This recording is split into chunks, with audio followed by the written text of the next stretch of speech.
Macron பிரான்ஸோட அதிபர். இவர் Trump மேல செம அப்செட் ஆயிட்டு இருக்காருங்க.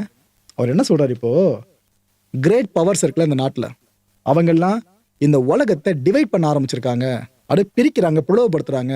அதில் முக்கியமாக ஒருத்தரை பற்றி சொல்லணும்னா அவர் தான் டொனால்ட் ட்ரம்ப். ஏன்னா அமெரிக்கா இப்போ நினைக்கிறதெல்லாம் பண்ணிக்கிட்டு இருக்கு. சர்வதேச சட்ட விதிகள்லாம் அவங்க பெருசாக மதிக்கிற மாதிரியே தெரியல. அமெரிக்கா சர்வதேச விதிகள்ல இருந்து தன்னை மட்டும் எக்ஸம்ஷன் மாதிரி ஒரு விதிவிலக்கு மாதிரி நினைச்சுக்கிறாங்க. அப்படியே தள்ளி தள்ளி வராங்க அந்த சர்வதேச விதிகள்ல இருந்து. இது என்ன பண்ணுதுன்னா, சரி நாள்பட குறையும் இந்த போக்கு அமெரிக்காவுன்னு பார்த்தா குறையிற மாதிரி தெரியலன்னு பிரான்ஸ் அதிபர் ஓப்பனாக பேசியிருக்காருங்க. ட்ரம்ப்புக்கு எதிராக இது மாதிரி ஸ்டேட்மெண்ட்லாம் விடுறதுக்கு தனி தைரியம் வேணும். மேக்ரானுக்கு நல்லாவே இருக்கு. இப்போ காலகட்டத்தில் எடுத்துக்கிட்டீங்கன்னா ஐநா வரலாற்றிலேயே இவ்வளோ லோவஸ்ட் ஒரு ஸ்டேஜ் ஐநா எட்டினதே கிடையாது. செகண்ட் வேர்ல்டு வார்க்கு அப்புறம் ஐநா உருவாக்கப்பட்டதுக்கான காரணம் என்னங்க, தேர்ட் வேர்ல்டு வாரை இந்த உலகம் பார்த்துடக்கூடாது, உலகம் முழுக்க அமைதி நிரம்பி இருக்கணும், இதுக்காக உருவாக்கப்பட்டதான் இந்த யுனைடெட் நேஷன்ஸ். ஆனால் என்ன இருக்கு, அவங்க நினைக்கிறது எதையும் பண்ண முடியல. ஐநாவால் ஒரு போரையும் தடுக்கவும் முடியல. உதாரணத்துக்கு யுக்ரைன் வார் ஐநாவால் தடுக்க முடிஞ்சுதா? இல்லை.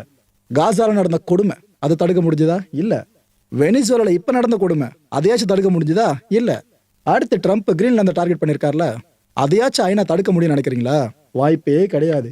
ஸோ யூஎன்னோட நியூ வேர்ல்டு இருக்குல்ல, இது ரெண்டு விஷயங்களை அசம்ஷனாக வச்சு தான் தோற்றுவிக்கப்பட்டுச்சு. அதில் ஒன்று, வேர்ல்டு பவர்லாம் இருக்குல்ல, இந்த உலகத்தோட பெரிய சக்திகள் அமெரிக்க நாடுகள் மாதிரி, அவங்க ரெஸ்பான்சிபிலிட்டியாக செயல்படணுன்ற ஒரு அசம்ஷன். ரெண்டாவது அசம்ஷன், குளோபலைசேஷன் இருக்குல்ல, இது இந்த உலகத்தை ஒரு புள்ளியில் கொண்டு வந்து வச்சிரும். அமெரிக்காவில் மக்கள் என்னென்ன சுகபோகங்களை பெறாங்களோ அந்த விஷயங்கள் ஏழ்மை நாடுகள் வரைக்கும் போகணும். இது எல்லாம் சார்ந்த ரெண்டு அசம்ஷன்ஸை ஐநா மனசில் வச்சதில்ல. ஆனால் ஃபேக்ட் என்னன்னா, அந்த ரெண்டு அசம்ஷன்ஸும் தப்பு தாங்க. அது நடக்கலை இப்போ வரைக்கும். ஒரு பக்கம் என்னன்னா அமெரிக்கா வெர்சஸ் ரஷ்யா, இது இல்லாமல் ரஷ்யா வெர்சஸ் யூரோப்பு, இது ஒரு சில நேரங்களில் அமெரிக்கா வெர்சஸ் யூரோப்னு மாறுது.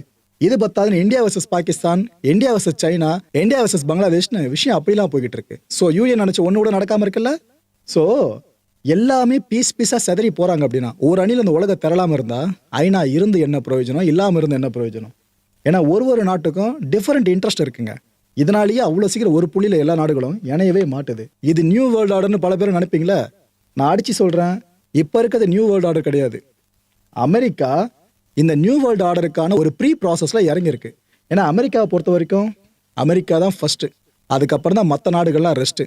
இந்த விஷயத்த மனசில் தெளிவாக வச்சிருக்காரு ட்ரம்ப்.